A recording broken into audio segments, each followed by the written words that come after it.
தங்கராஜ் அண்ணே, நீங்கள் தானே வந்துட்டு எங்கள் அப்பாக்கிட்ட தலையில் துப்பாக்கியை வச்சு என்னை கூப்பிட்டு வந்து கல்யாணம் முடிச்சு கொடுத்தீங்க. நான் உங்கள்கிட்ட வந்து என்னன்னா இந்த வீட்டை கல்யாணம் முடிச்சு போகிறேன்னு சொன்னேன்னா இல்லை இல்லை. அப்போ நான் யாருன்னு தெரியுமில்ல. நான் அப்போவுமே வம்பளுத்தேன்னு தெரியும். நான் அப்போவுமே வந்துட்டு எஸ்பி ஆஃபீஸ் போனேன்னு தெரியும். இந்தா என் வீட்டுக்காரர் இருக்காரே, அவர் மேலே நான் கேஸ் கொடுத்தேன்னு தெரியும். அந்த கேஸை வாபஸ் வாங்க மாட்டேங்கிறதும் உங்களுக்கு தெரியும். இதெல்லாம் தெரிஞ்சு என்னை இப்போ தானே கொண்டாந்து கல்யாணம் முடிச்சு வச்சிங்க. அப்போ உங்கள் வீட்டில் எல்லாத்துக்கும் என்னை பற்றி யாருன்னு தெரியும். ஆனால் உங்கள் வீட்டில் நீங்கள் இப்படிலாம் இருப்பீங்க எனக்கு சொல்லலைல. நீ கல்யாணம் முடிச்சு வச்சிங்க, எங்கள் அப்பாவை மிரட்டினீங்க, என் தங்கச்சியை மிரட்டிங்க, எங்கள் வீட்டை விட்டு விரட்டுவீன்னு சொன்னீங்க. ஆனால் வந்துக்கிட்டு எங்கள்கிட்ட வந்துட்டு இல்லை அந்த வீடு அப்படி தான் வீடு, அந்த வீட்டில் அடங்கி ஒடுங்கி இருக்குன்னு மாதிரி சொன்னீங்களா. நாம் ராம்பஸ் பண்ணனா தெரியாது. ஆனால் உங்கள் வீட்டில் எல்லாத்துக்கும் தெரியும். உங்கள் அப்பாவுக்கு அத்தைக்கு தெரியும், மாமாவுக்கு எல்லாம் தெரியும் தானே. அதெல்லாம் விட்டு கொண்டாந்து கல்யாணம் முடிச்சு வச்சுட்டு இப்போ போனாக்கா இங்கே பாருங்கள் இந்த விட்டு போக முடியாது. அப்படி போகிறதா இருந்தாக்கா உங்கள் மானம் தான் போகும். நான் சொல்லுவேன், தெரியும் கேட்டால் சொல்லுவேன். தங்கராஜன் ஒருத்தர் அவர் தான் கல்யாணம் முடிச்சு வச்சார். ஆனால் குடும்பத்தில் வாழ வைக்க தெரியல. அவங்க மாமனார்கிட்ட அவங்க சொல்கிறத கேட்க மாட்டாங்க நான் சொல்லுவேன் அப்படின்னு பிளண்ட்டாக மூச்சுக்கு மேலே வச்சு, இங்கே பார் நான் சந்தோஷமாக வாழலைங்கிறதுலாம் நீ தான் உங்கள் வீட்டை பார்த்துக்கணும் அப்படின்னு நேரடியாக தங்கராஜிட்ட சொல்ல வேண்டிய சூழல் வரப்போகுது அப்படிங்கிறதான் விஷயம். ஸோ இப்போ என்னாச்சு, மீனா வந்து நம்ம அந்த பிள்ளை இருக்கே நம்ம மதி வந்து வெளியே உட்காந்துருச்சு. இப்போ வேறு வழி இல்லாமல் மலர் வந்துக்கிட்டு கோவப்பட்டிருக்காங்க, அடிபட்டிருக்காங்க, காயப்பட்டிருக்காங்க. அந்த பிள்ளை பேசுனதில் அப்படியே வந்துட்டு வெளியே வந்து அவங்களும் வந்து உட்காடுறாங்க. ஆனால் பக்கத்தில் போய் உட்காரலை அப்படிங்கிறது தான். ஏன்னாக்கு இவங்களுக்கும் கோவமாக இருக்குது அப்படின்னு சொல்லலாம், இல்லை எம்பாரசிங்காக இருக்குது அப்படின்னு சொல்லலாம். ஸோ அடுத்த பக்கம் உட்காடுறாங்க. உட்காந்த உடனே கொஞ்சம் நேரம் கழித்து மதி இங்கிட்டேருந்தே சொல்ல போகிறாங்க, சாரிங்க அப்படின்னு சொல்ல போகிறாங்க. எதுக்கு சாரி அப்படின்னா, இல்லை நான் வந்து அப்படி சொல்லியிருக்கக்கூடாது, ஆனால் எனக்கு வேறு வழி இல்லை, அதான் சொல்லிட்டேன் நான் அப்படின்னு. என்னமோ சாரியே கேட்க மாட்டேன்னு சொன்னேன். தப்பு பண்ணால் சாரி கேட்பேங்க. உங்கள்கிட்ட சாரி கேட்குறேன் ஏன்னா நான் தப்பாக பேசிட்டேன், நான் கோபத்தில் பேசிட்டேன், அவசரப்பட்டு வாயை விட்டுட்டேன் அப்படிங்கிறதுக்காக பேசலாம். ஆனால் அவங்கள்ட்ட பேசலாம், அவசரப்பட்டுலாம் பேசலாங்க. நினச்சி பிளான் பண்ணி யோசிச்சு தான் பேசுகிறேன் நான். அவங்கள்ட்ட பேசுகிறதுக்கெலாம் ஒன்றும் பெரிய கஷ்டம் இல்லைங்க. அதனால் சாரியெல்லாம் சொல்ல முடியாதுங்கன்னு.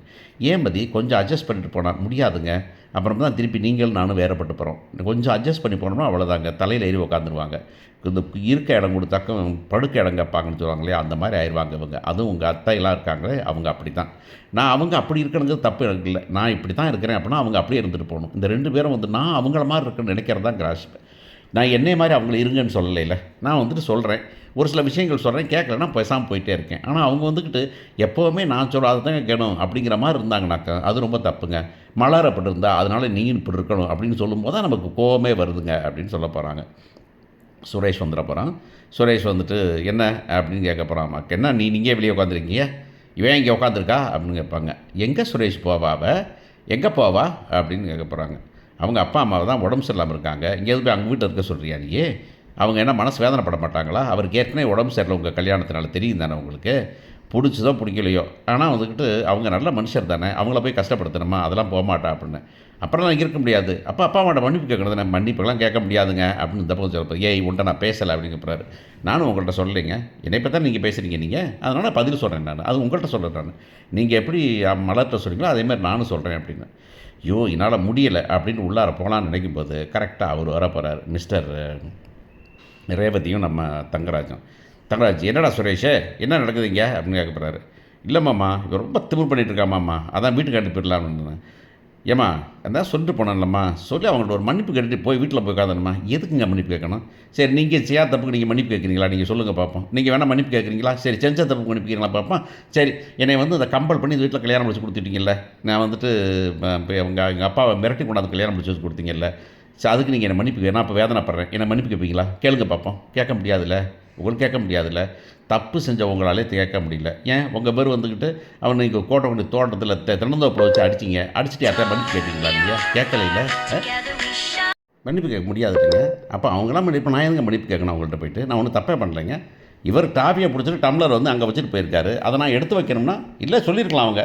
ஏமா அந்த டம்ளரில் எடுத்து வைக்கிறியா மதி, அவன் மறந்துட்டு போயிட்டான் போகுதுல, எடுத்து வச்சுருக்கலாம்.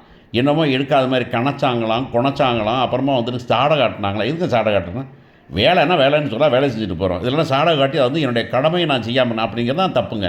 என்ன கடமையை நான் செய்யணுங்க? இவர் காப்பி குடிச்ச டம்ளர்லாம் தேடி போய் எங்கே இருக்குதுன்னு தேடி கண்டுபிடிக்கணுமா? அவர் சாப்பிட்டாருனா போய் கையில் எடுத்துகிட்டு வந்து எச்சில் வாங்கிக்கணுமா? நான் என்ன கணக்கில் சொல்லிகிட்டு இருக்கேன் நீங்கள் அப்படின்னு கேட்க போகுது.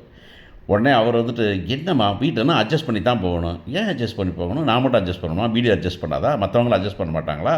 இந்த மலர்கிட்ட எத்தனை பேர் அட்ஜஸ்ட் பண்ணிட்டு போயிருக்காங்க? இந்த மலர்க்காக்கிட்ட நீங்கள் அட்ஜஸ்ட் பண்ணிட்டு போயிருக்கீங்களா? அவங்கள இன்றைக்கி வரைக்கும் அவங்கள வெறுப்பாக தானே பார்க்குறீங்க. இந்த அவர் அண்ணா அவர் இப்போ பாக்கியராஜ் சார் அவரை நீங்கள் வெறுப்பாக தானே பார்த்துக்கிட்டு இருக்கீங்க. என்னமா அதை நீங்கள் அட்ஜஸ்ட் பண்ணி போயிருக்கீங்களா என்றைக்காவது? அட்ஜஸ்ட் பண்ண சொல்கிறீங்க, அட்ஜஸ்ட் பண்ண சொல்கிறது ஈஸிங்க, அட்ஜஸ்ட் பண்ணி போகணும் இல்லை அப்படின்னு கேட்க போகிறாங்க. இவர் என்ன பண்ணுதுன்னு இங்கே பாருங்கள், நான் இந்த வீட்டில் இருக்கிறது காரணம் யாரும் நீங்கள் கல்யாணம் முடிச்சு வச்சதான். இப்போ இந்த வீட்டை விட்டு போனாலும் நீங்கள் தான் காரணம். அதுதான் முக்கியமான விஷயம். நான் வீட்டை விட்டு போகிறேன், வெளியே எங்கே தங்கிப்பேன், எனக்கு ஒன்றும் பிரச்சனை இல்லை, வீட்டை விட்டு தங்கிப்பேன். ஆனால் ஒன்று, யார் கேட்டாலும் நான் சொல்லுவேன், இப்படி வந்து கம்பல் பண்ணி கல்யாணம் முடிச்சு வைத்தாங்க, ஒத்து வரலன்னு சொல்லுவேன் நான். எனக்கு ஒன்றும் பிரச்சனை இல்லைங்க, டிவோர்ஸ் வாங்கினா எனக்கு ஒன்றும் ப்ராப்ளம். என்ன பேச்சுமா பேசுகிறேன் நீங்கள்? இந்த வீட்டில் வந்து டிவோர்ஸுங்கிற வார்த்தையெல்லாம் பேசிகிட்டு இருக்கிறேன் நீங்கள் இப்போ பாருங்க. எதாங்க இப்போ வந்துட்டு நீ வா உள்ளார போய் பேசலாம், நான் உள்ளார வர மாட்டேங்க. யார் என்னை வெளியே தள்ளிவிட்டாங்களோ, யார் என்னை வெளியே போக சொல்லி சொன்னாங்களோ அவங்க கூப்பிடட்டும், அப்புறம் வரேன் அப்படின்னு. என்னம்மா சொல்கிற நீ? அதான் யார் கூப்பிட்டாங்களோ அவங்க வந்து கூப்பிடட்டும், அப்போ நான் உள்ளார வரேன். இல்லைனா ரோட்டில் உட்காந்துருக்கேன், யாராவது கேட்டால் பதில் சொல்லுங்கள், அதான் ஊர் பூரா பார்த்துட்ருக்காங்க பாருங்கள் அப்படிங்க போகிறாங்க. உடனே வந்து சுரேஷ் அந்த பிள்ளைய கூட்டு வாடா அப்படின்னா, மாமா என்னம்மாம்மா சொல்லிட்டு இருக்கீங்க, கூட்டு வாடா உள்ளார அப்படின்னு கூட்டிகிட்டு உள்ளார பார்ப்பறாங்க. வா உள்ளார வா அப்படின்னு சொல்ல போகிறாங்க. அங்கே வந்து நான் என்னம்மா பிள்ளை என்ன இல்லை மாமா அது ஒரு மன்னிப்பு கேட்க மாட்டேங்கிறா மாப்பிள்ளாவ, ஒரு மன்னிப்பு கேட்க மாட்டேங்கிறா அப்படின்னா, உங்கள் அத்தைக்கு நெஞ்சு வந்துருச்சு, ஏத்த ஒன்றும் பிரச்சனை ஒன்றும் பிரச்சனை இல்லை அப்படின்னு. ஏமா ஒரே தான் ஆக்ஷனை கொடுக்குறேன் நீயே அப்படின்னு ரேவதி பக்கத்துலேருந்து சொல்லணும்னு எதிர்பார்க்குறேன் நான். எனதை சொல்லி ஆகணும், இவ்வளோ பெரிய விஷயமாக்கணும் ராத்திரியில்.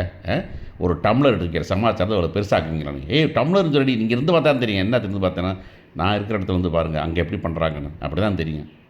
இப்போ நீங்கள் வந்து அங்கே வந்து சண்டை போடுறீங்களா, வரீங்களா, நீங்கள் வந்து சண்டை போடுறீங்களா, நான் சொன்னதை கேட்பீங்களா நீங்கள் அப்படின்னு கேட்டோன்னா அந்த அம்மா அமைதியாக இருப்பது.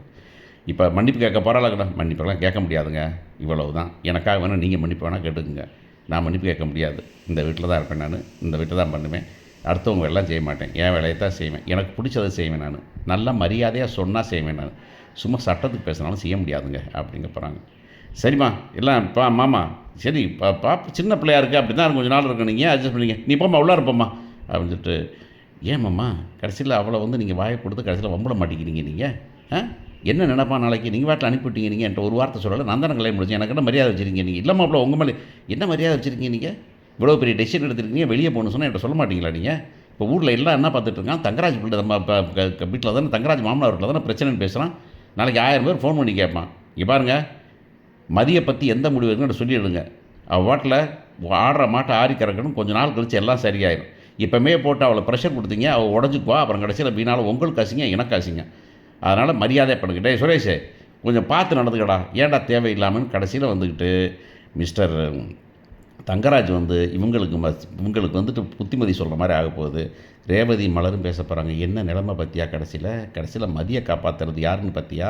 உன் புருஷன் தான் அப்படின்னு சொல்ல போகிறாங்க.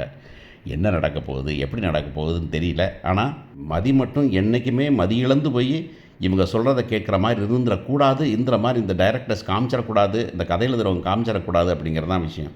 இனி நமக்கு தேவை வந்துக்கிட்டு மதி பண்ணுறதை பார்த்து மலர் கொஞ்சம் கொஞ்சமாக தலை நிமிர்ந்து பார்க்கணும் அப்படிங்கிறது தான்.